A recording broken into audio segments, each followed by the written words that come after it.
Good afternoon, everybody. Happy Wednesday.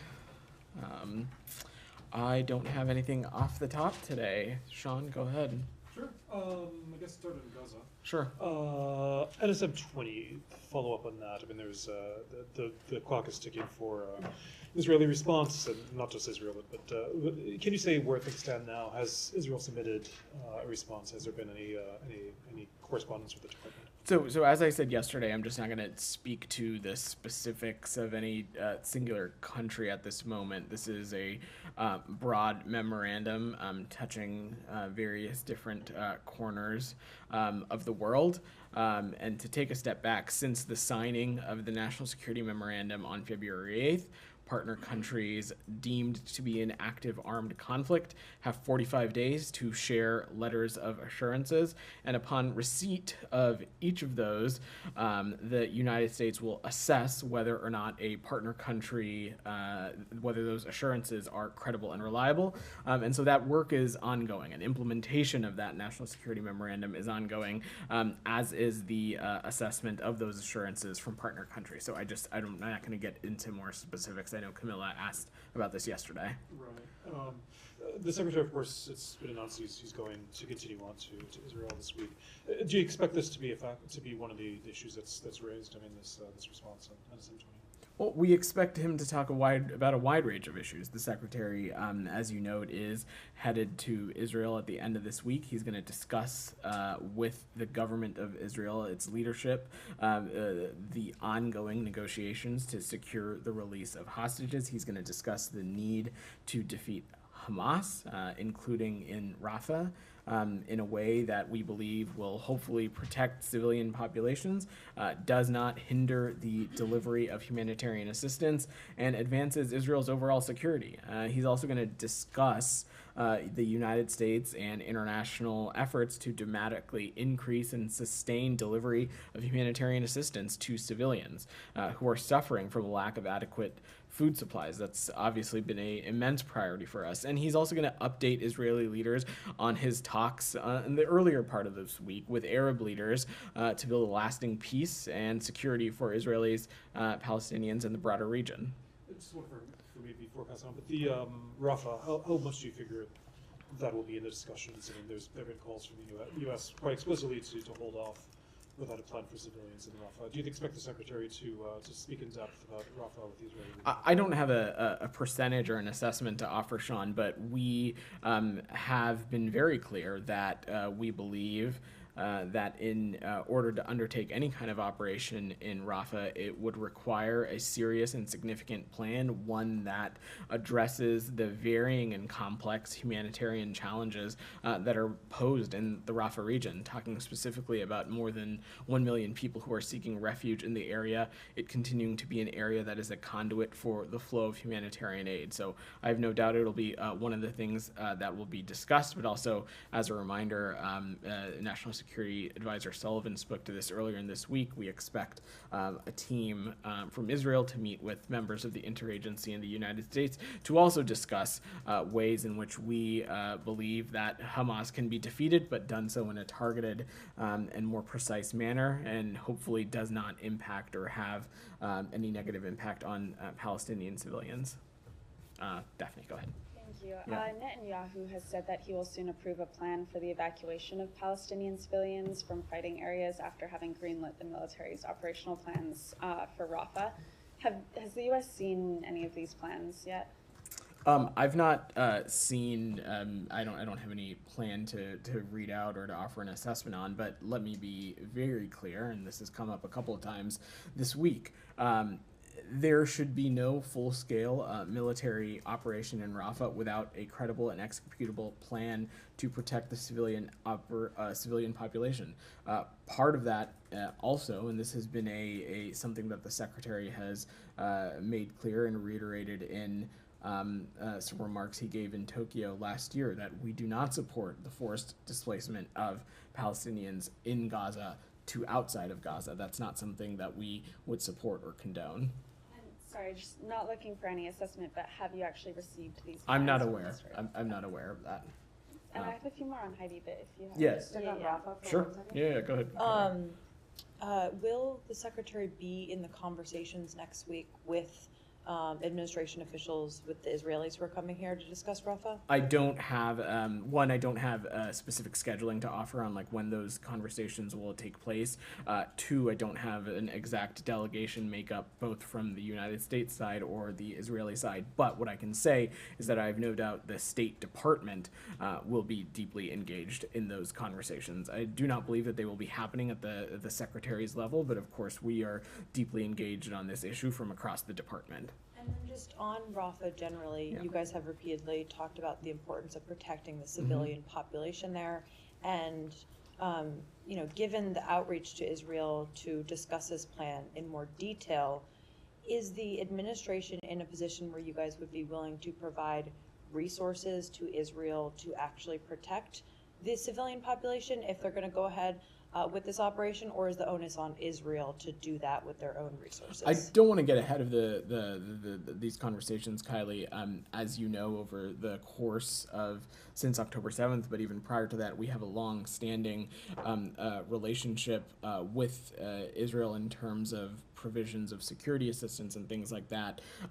What we hope to happen through this conversation is for there to be a clear and direct engagement on how they are thinking about this and offer some insight into advice on how we would approach this situation were we in that position. And so I don't want to get ahead of that conversation. And if in the course of that it is determined that our Israeli partners need X, Y, and Z, that is, of course, a conversation that we'll continue to have. Yeah. Can I keep getting, then I'll go to you. Go ahead, Camilla. Still on Gaza, I assume? No? Okay, then go ahead, Saeed. First, I want to ask about a colleague of mine in Gaza. He's, in fact, the bureau chief for Gaza for our newspaper and the editor-in-chief for the electronic version. His name is Mahmoud Abu Awad, Abu Mus'ab. I'll send you his name and his picture. He was taken by the Israelis on Sunday night, Sunday to Monday morning, and we lost his whereabouts. We don't know anything about him. Then there was a picture published with him stripped naked along with other men and so on. So my point is, when will the United States demand and say that this cannot keep on going with journalists that are credentialed, that have worked there for year after year, decade after decade, well known to the Israelis, Why do they keep taking them, targeting them, killing them, imprisoning them with impunity? Why is that not outrageous to you? Said, when we talk about continuing to press Israel to enhance its mechanisms to better protect civilians, we of course are also talking about extending that to journalists as well. We are always concerned for the safety of journalists, especially in conflict zones, especially in somewhere like Gaza, where journalism plays a critical role. And as Secretary Blinken has said, journalists, including many Palestinians in Gaza, are doing extraordinary work under the most dangerous conditions, and we've been unequivocal here. We also have been clear and reiterated the fact that Israel needs to abide by international humanitarian law, especially as it conducts these operations, and that's something we'll continue to reiterate with them. Well, honestly, with that, this slap on the wrist kind of language is not going in any way, shape, or form to sway the Israelis or to pressure them or to make them do stuff. You should, everybody believes that a civilized country like the United States of America, who's basically the umbilical cord for Israel to do everything under the sun, can stand and say, this should not go on. This should not go on. Not just, we urge them not to harm them and so on. Because this is obviously systematic. I mean, when 150, I don't know how many, 150 journalists are killed and imprisoned and taken and so on, this is not just, it doesn't sound like you have a follow-up question. So let me just jump in and say, from the president on down, we have reiterated that Israel it has a moral and strategic imperative to do more and to do everything it can to work on and bolster its deconfliction mechanisms, to take additional steps to protect civilians and minimize civilian casualties. And that, of course, includes and extends to journalists who we believe are doing important and vital work in the region. A couple of things on Rafah. It has been assessed that it is impossible to evacuate Gazans from Rafah. There's about 1.4 million, and so on. And it seems that, you know, the United States is having meetings next week, or the administration will be having meetings with Ron Dermer and Hanigbi to discuss Rafah. So if you are convinced, and that's what we get, you know, at least, you know, the suggestion is that it is really very difficult, it's impossible. Why cannot this be made, you know, like the statement or the standard U.S. position? The standard U.S. position that Rafah should not be invaded. Saeed, it is our position that such an operation should not and cannot be conducted without a credible and serious plan, a plan that needs to account for and address the varying humanitarian factors in the Rafah region. Firstly, the more than 1 million people seeking refuge in the area. Two, it continuing to be an area that is a conduit for humanitarian aid. It is out of serious concern for these two factors that we have not been unambiguous about our concerns as it relates to an operation in Rafah, and we'll continue to have these conversations with our Israeli partners. Anything else? After weeks, my last one, after weeks of this Rafah dilemma has been going on, is there a conceivable way to remove such a huge amount of people and move them safely, in your view or anybody's view? When we're talking about dealing with the more than 1 million people who are seeking refuge in Rafah side, we're certainly not being prescriptive about how to go about and do that. And when it comes to the movement of the Palestinian people, especially those residing in Gaza, we've been very clear that the forcible movement or the forcible removal of them is certainly not something that we would support. But beyond that, I don't have we're not aiming to be prescriptive here, Saeed. We're going to continue to have these conversations with our Israeli partners on what we believe can hopefully be a path forward that will help defeat Hamas, but also be mindful of these varying humanitarian factors. On Gaza, go ahead. Thank you. So you said that you expect Israel to act in line with international law. And last month, you announced publicly that you are assessing whether or not Israel is complying with the international law, and you're also assessing the use of U.S. weapons in Israel's war. Have you come to any conclusion, and do you have any expectation of that? You know, how long it might take?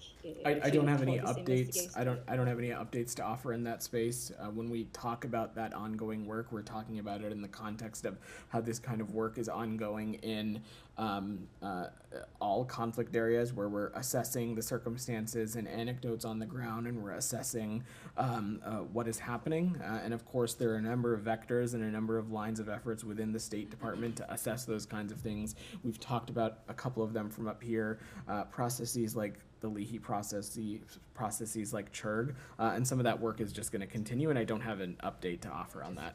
On that, yesterday, Human Rights Watch and Oxfam said that they submitted a memorandum to the U.S. government regarding Israel's violations of international law, and this includes, you know, the misuse of U.S. weapons and blocking the U.S.-funded humanitarian aid. Have you viewed? What is your assessment of this report? Because this includes like serious allegations like use of white phosphorus in Lebanon and Gaza, and attacking ambulances, hospitals, and blocking the U.S. humanitarian aid. Do you have any response? I've seen the open source reporting of it as it relates to the report. I don't have any specific assessment to offer on that, specifically as it relates to the National Security Memorandum and its linkage to that report. And just speaking to Sean's question, the implementation of the NSM is ongoing, and so I don't have anything else to offer on that. Anything else on Gaza before I want to make sure? I mean, we can do as many as you want. I just want to stay on topic. On Gaza, can I do Camilla first? Because she should go ahead. Just following up on Saeed's question. Yeah. That you and Matt have stood at the podium and you have confirmed that there are incidents that are raised with the Israelis every time something happens in Gaza that you guys want answers on.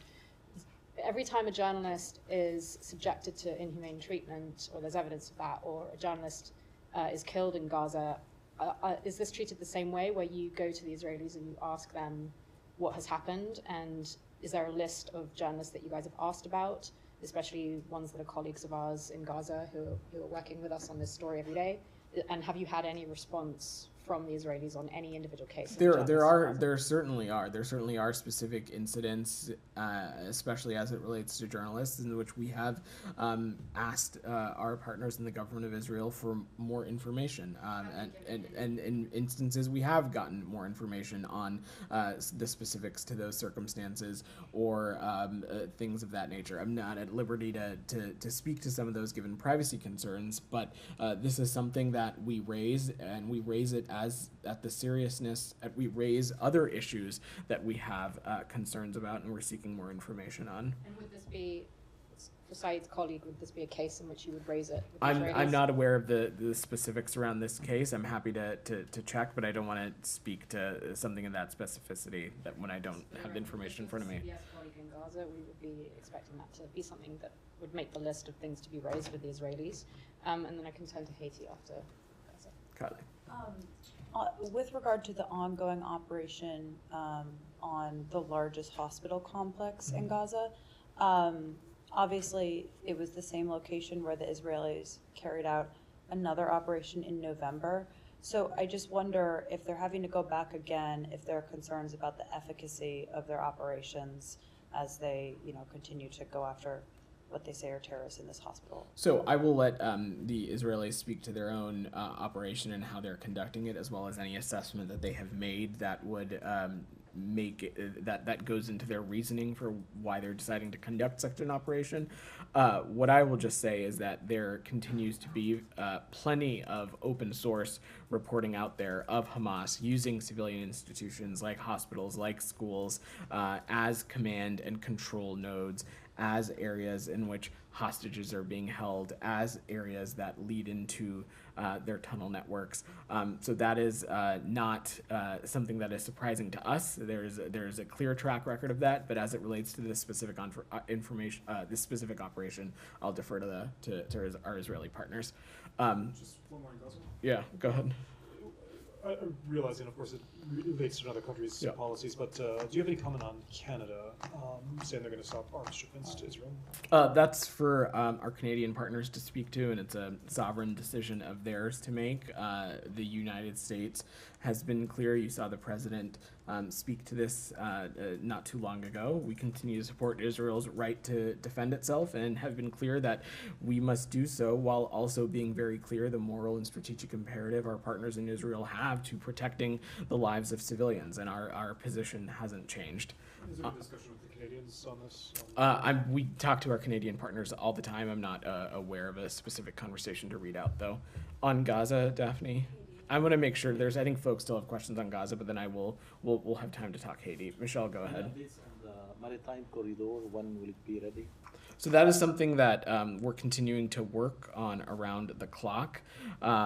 Since the beginning of this conflict, we have been leading efforts to get life-saving humanitarian aid into Gaza to alleviate the suffering. You saw at the State of the Union, the president announced this undertaking that he's directed the U.S. military to establish, and so that work is happening. I don't have any other details to offer, but on the construction or any updates on the pier itself, the temporary pier itself, rather, I'm sure my Department of Defense colleagues would be happy to speak to that. On Secretary's trip to the region, will he be meeting Arab foreign ministers in Cairo tomorrow, other than the Egyptian foreign minister?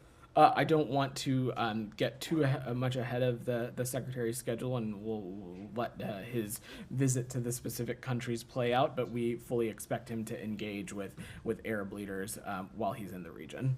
On Gaza, Nick? Okay. All right. Anything else on Gaza? Okay. Camilla has been patiently waiting for Haiti. So go ahead. Or Daphne. Whoever wants to go. Thank you. Yeah. Do you have any updates on Americans trying to leave Haiti? Are there any more U.S. organized flights planned? So as of March 20th, the U.S. government is facilitating the safe departure of U.S. citizens from Port-au-Prince, Haiti.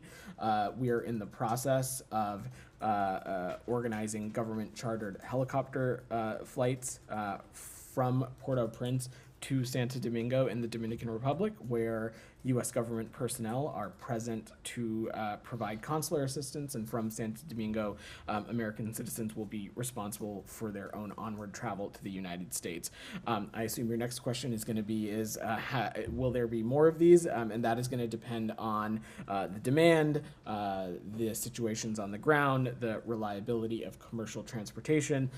Our hope is to keep these options available for American citizens who need it, and the feasibility and the assessment of that work is going to be ongoing.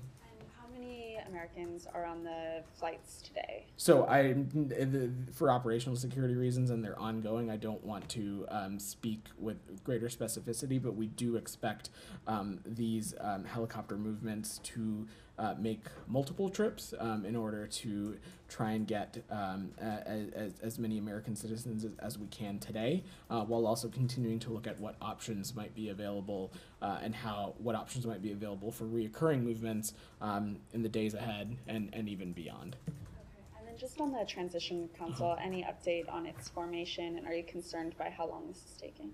Well, certainly every day counts, and our hope is that conversations are continuing with the membership of the Transitional Presidential Council.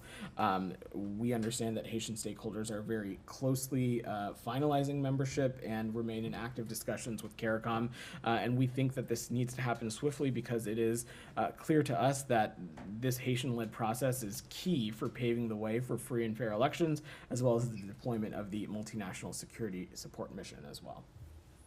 Anything else on Haiti? Yeah, go ahead, Kamala. On the helicopters, Yeah. Granted that it's a secure, sensitive security-wise, but are you able to comment at all on like concerns around helicopters taking off from Port-au-Prince and going that particular route from the capital? So let me just say broadly first, and you've heard me say this before, Haiti is a level 4 do not travel country. It's been so since 2020.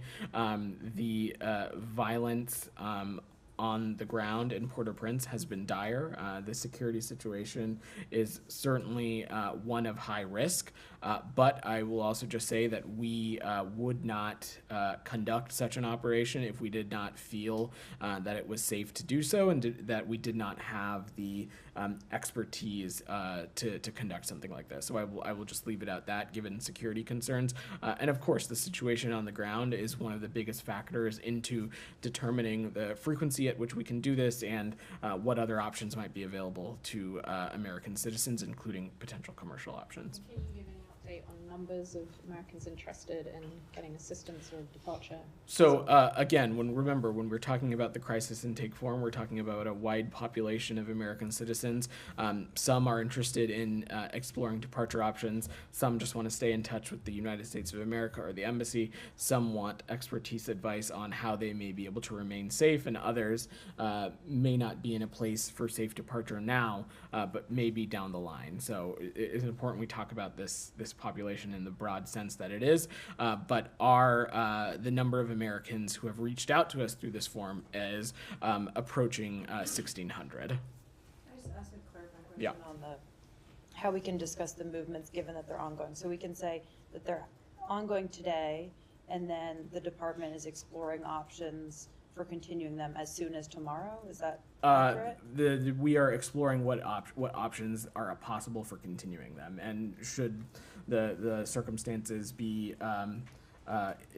proper, it's very likely that they will continue. But again, I want to take this one day at a time, given the very fluid situation on the ground. More clarification. Yeah. Go ahead, Nick. Because you said we are in the process of organizing government chartered helicopter flights. Have they already started, or are they starting later today? Or That is what I am intentionally being vague about, given operational security. So hopefully we'll have more for you later today. But again, this is the safety and security of American citizens is we have no higher priority than that. And so wanted to make sure that you all had clarity on what we were doing, while also maintaining the security for this operation to be conducted. Anything else on Haiti before we close out? Okay, Alex, go ahead. Thank you, Vinod. A couple of separate topics. On Ukraine, Uh-huh. UN human rights report says that Russia is using fear to control occupied territories. Can I get a reaction? Look, Alex, I have not seen that specific report, but it should be no surprise to anybody that the Russian Federation is partaking in repressive tactics to silence the voice of dissenters, to silence the voices of opposition. And again, when it comes to these territories, let me just be unequivocally clear, they are Ukraine. And we'll continue to support our Ukrainian partners as they continue to defend and fight for their territorial integrity and sovereignty. Polish foreign minister today was quoted as saying that success in Ukraine against Russian occupation is a question of U.S. credibility. Do you agree with that assessment that U.S. credibility is at stake here? I would. I think that when it comes to our credibility, you needn't look any further than the immense support that the United States and its allies and partners have provided to our Ukrainian partners since February of 2022, and that work is going to continue, and we're going to continue to do so in close coordination with our allies and partners. It is because, of course, the courageousness and the heroism of the Ukrainian people, but also the convergence with our partners in Europe and others around the country, that we have been able to continue to support Ukraine in the way that we have, and it has been able to defend itself so fiercely. I have a couple more on human rights, if I may. There are expectations that annual human rights reports will be released either during or before Democracy Summit. Is there any reason for a delay? I don't have any scheduling items to offer. I have no doubt that we will share the human rights report with you all at some point soon. Broadly speaking, I've seen this morning the White House's fact sheet on the Democracy Summit. Why do you think it was a successful summit? There are reports out there that it was a low-key outcome, was not even comparable with the previous year. Is it a successful summit? We certainly would say it was a successful summit, and I know that the Secretary really appreciated the opportunity to be there and appreciated the Republic of Korea for hosting. I will also add that outside of the Secretary, there continue to be or have been senior officials in Korea continuing to participate in this summit. Folks like Undersecretary Zaya. The Secretary, as you saw, Alex, I spoke a little bit about this earlier this week, had the opportunity to give a set of remarks on information integrity, which we think is one of the most critical aspects at the nexus of democracy when we're talking about it. And I'm sure we'll have more to share on this space going forward. Go ahead. I'm going to work the room a little bit, Alex. Go ahead. Yeah. La Repubblica today reported that Secretary Blinken blocked the release of a G7 statement condemning the presidential election in Russia. Can you confirm that? Can you explain this decision? I've not seen that report, and I don't believe it to be true. And we have taken a number of steps in close coordination with our G7 partners, as well as independently, to hold the Russian Federation to account for its actions and its infringement on Ukrainian territorial integrity and sovereignty. One more, on Monday, U.S. Ambassador to the UN, Linda Thomas-Greenfield, said that the United States stands ready to engage in bilateral arms control talks with China and Russia without any preconditions. Do you know if Washington has put forward any propositions to Moscow or Beijing? I'm not aware of any meetings or engagements to read out, but I'm happy to check. Go ahead. Yeah, you. Yes. So recently, Prime Minister Modi has visited the Indian state of Arunachal Pradesh, and as a reaction, the Chinese Foreign Ministry spokesperson Wang Wenbin has said that China strongly deplores and firmly opposes the Indian leader's visit to east section of China-India boundary. I want to get your comment on that. And secondly, China's encroachments into other lands it seems like have encroachments happening within the Indo-Pacific as well, particularly in places like Solomon Islands, and now we're seeing all over Micronesia. It seems like the folks on the ground are demanding for a counter to China's encroachments into their sovereign territories. Can I also get your comment on that as well? So let me take your first question. The United States recognizes Arunachal Pradesh as Indian territory, and we strongly oppose any unilateral attempts to advance territorial claims by incursions or encroachments, military or civilian, across the line of actual control. I think I'm going to need you to repeat your follow-up. So very simply, Chinese encroachments into the Indo-Pacific has been very visible, especially in the past few months. And many folks within the Solomon Islands to Fiji, all the way to places within the Micronesia have been demanding for a counter to the spread of Chinese influence in their area. A lot of them are also wondering what the U.S.'s position is on this. And Sure. so what can I get your comment? Yeah, so when we talk about the Indo-Pacific, you have to remember we're talking about a significant portion of the world's population. We're talking about one of the fastest growing economies. And I can't think of a more important place where we want to make sure that the rules-based international order, the UN Charter, all of those things are being respected and abided by. And that's been one of our tenets of our engagements in the region. The Secretary was just there in Seoul for this summit for democracy in the Republic of Korea, where he had the opportunity to meet with not just his foreign minister counterparts, but also President Yoon. And over the course of this administration, there's a number of steps that we've taken to bolster our engagement in the Indo-Pacific region. I remind you that just last year, President Biden hosted the first trilateral summit at Camp David with our Japanese counterparts and our ROK counterparts. We have upped our engagement in the Quad. Secretary Blinken has had the opportunity to engage with his Quad counterparts a number of times since just when I've been on this job, but even more when you look at since the beginning of this administration. So it's going to something that we're going to continue to emphasize and play a focus on. Go ahead in the back. Yeah. Thank you so much.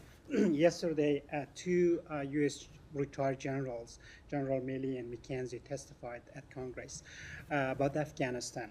And they said that they wanted 2,500 American troops in Afghanistan, but the final decision was made by the President Biden and also the State Department. And also I talked to some lawmakers, including Michael Waltz. They blamed President Biden and the State Department that made the final decision, and the outcome was what we have seen in Afghanistan. So I would like to know what is the State Department's reaction on that. And then, if I may, I have another question too. Okay, so I think it's really important that we zoom out and widen the aperture to remember what it is that we're exactly talking about. And we're talking about the 20-year end of a complex war, America's longest war. Thousands of troops were killed, many more thousands physically or mentally harmed. And we honor their service and mourn their losses and injuries with their families and loved ones. You have to remember that President Biden made the decision to end this war and has repeatedly said it was the right thing to do. And today our nation is stronger as a result. And as part of the robust, intense interagency process to end America's longest war, the decision was made to keep an embassy and diplomatic presence in Kabul following the withdrawal of U.S. combatant troops. The embassy maintained an active emergency action committee planning process that convened repeatedly in 2021 to assess the situation on the ground. As many of you in this room so well know, embassies all around the world where we have diplomats maintain an EAC process. And a non-combatant evacuation operation was one of the tools available to an embassy. And Embassy Kabul was well-versed in NEO planning. It had a plan, and the generals testified to the existence of this plan yesterday. This is an entity that coordinated and met regularly. And this kind of contingency and feasibility planning happens around the world. It's also well documented that the U.S. did not want to publicly announce planning for or the start of a NEO so as to not weaken the position of the then Afghan government, potentially signaling a potential lack of faith. Again, our intention at the time was to keep open and operating Embassy Kabul. But by the summer of 2021, there was a task force stood up, prepared to execute a NEO if and when it was called for. It's also worth reminding and repeating that it was the previous administration that negotiated the Doha Agreement with no subsequent plan for evacuating U.S. citizens or our Afghan allies and their families.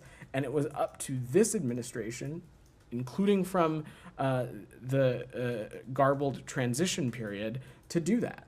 And in collaboration with our military colleagues, as a NEO was intended, we achieved the largest and most successful airlift in history. Nearly 124,000 people on planes out of the country due to the Taliban's overrunning of the city and the collapsing of the Afghan government. This occurred in a very fluid and dynamic and dangerous environment at the Kabul airport, and included the death of 13 military colleagues of ours, hundreds of civilians, and injuries to many others. And those losses are tragic. Within weeks of the collapse of the Afghan government, the U.S. began relocation flights by continuing to protect Americans in harm's way, as well as standing by our Afghan allies and their families. I'll also note, and I know so many in this room are well aware of it, that Secretary Blinken also called for an after-action review to learn the important lessons and to fortify processes and how we respond to unexpected crises around the world and how we support American citizens and foreign nationals and others engaging with our diplomatic missions. This whole week, I've been taking questions on places like Haiti, Sudan, Ukraine, Israel, Gaza. These are all places in where we have taken lessons from this after-action report and implemented them to further improve in the areas of communication, resources, preparedness, and that work will continue. We're going to work to better inform our response in times of crisis, and we've already taken more than 40 concrete actions and identified additional steps to guide itself. We're also going to continue to comply with the House and Senate Foreign Affairs Committee's legitimate oversight of the Afghanistan war, building on the dozens of witness and hundreds of hours of testimony and the tens of thousands of pages of documents that we have already made available and will continue to make available. Yeah, thank you. So you talked about this previously as well, but so the Taliban announced reopening these schools only for boys again. Long story. So girls cannot go to school. I know I'm aware that you have talked about this before, but my specific question for today is that is United States leverage declining over Taliban? If not, which kind of leverage is left to use in terms of convincing the Taliban to allow girls to go to school? We continue to have a number of tools in our tool belt at our disposal, and we have been clear that girls should have never been blocked from going to school in the first place. Advancing respect for the rights of Afghan women and girls is critical to U.S. efforts in Afghanistan. Sean, I said that you had your hands up. Sure. And then I'll come back to you, Leah. I'm sorry. I'll just read real quickly a few different topics. Yeah. Indonesia. Yeah. So there's a statement from the secretary this morning, but on Prabowo's victory in the presidential race. Of course, it wasn't so long ago that he wasn't welcome in the United States to human rights concerns. Are those going to figure into the relationship, do you think, with Indonesia as he takes office? So we extend our sincerest congratulations to the Indonesian president-elect, and we applaud once again the Indonesian people for their robust turnout and commitment to democracy and the rule of law. As close partners and friends under our comprehensive strategic partnership, we're going to work hand in hand to better deliver for the future of our citizens, and we look forward to continuing to engage on that and partnering with the president-elect and his administration when they take office in October. Yeah, the rights concerns are not. This is something, well, look, just to take a bit of a step back, in any bilateral relationship that we have in countries around the world, when we have concerns about human rights or violations of other kinds, we raise those, and we raise those directly and candidly, and we'll continue to do that when appropriate. Sure. I know also, a separate topic, I know probably from the podium you don't want to engage too directly in campaign politics, but also regarding the previous administration, former President Trump has denounced the Australian ambassador here in the U.S., Kevin Rudd, saying that he should be, I think his term was he's not the brightest bulb or something. Does the U.S. have anything to say about that, and about the relationship with Kevin Rudd? Well, one of your colleagues just asked about the Indo-Pacific, and I would say that Australia is one of our most vital partners, not just when it comes to the Indo-Pacific, but when we think about the world broadly. It is a country in which we share a number of like-minded points of view, and who also have done immense work to support our Ukrainian partners, and we're going to continue to work closely and cooperate with them. I know Prime Minister Rudd, Ambassador Rudd, has been an important partner here in DC as ambassador, and I know folks around this building have enjoyed working with him and will continue to do so. Sure. Just Yeah. completely part of the world. Follow up the question I asked yesterday on Serbia, Kosovo. Do you have anything more to say about that? Basically, whether there's an agreement arranged by the U.S. for euros rather than Serbian dinars to refer Serbia to Kosovo. I don't have any updates on the processes, Sean, other than the concerns that we raised yesterday, and we're going to continue to work through the EU facilitated dialogue, and we'll let the process go from there. Leah, go ahead. Yeah. Yeah. So on Monday, the White House announced that President Biden will host the first trilateral U.S., Japan, Philippines Leader Summit on April 11th. Especially given China's continued provocations in the South China Sea, could you talk a little bit about what the significance of this meeting will be and what signal it's intended to send? So this is happening on the margins of Prime Minister Kishida's visit to the United States for his state visit. But the Secretary spent a lot of time talking about this in his trip to Manila. And part of it is when we talk about our approach to the Indo-Pacific, a big key piece of that is coordinating closely with our allies and investing in those allies and partnerships. And when it comes to Japan and the Philippines, they are some of our most key, integral, and vital partners in a number of areas in addressing the climate crisis, security cooperation, economic cooperation, trade, and a number of other spaces. And we look forward to talking about and discussing a number of these issues, both bilaterally with them, but also through this trilateral mechanism as well. Go ahead. Thank you. Today, Mr. Donald Lu was appeared in Congressional Committee, and a congressman asked a question about the release of Dr. Shakil Afridi, who helped CIA to kill Osama bin Laden. He was asking that if Pakistan is going to swap Dr. Afridi with Dr. Afia Siddiqui, who's in the American jail. So, okay. He couldn't complete his answer because there were like many questions the congressman was asking.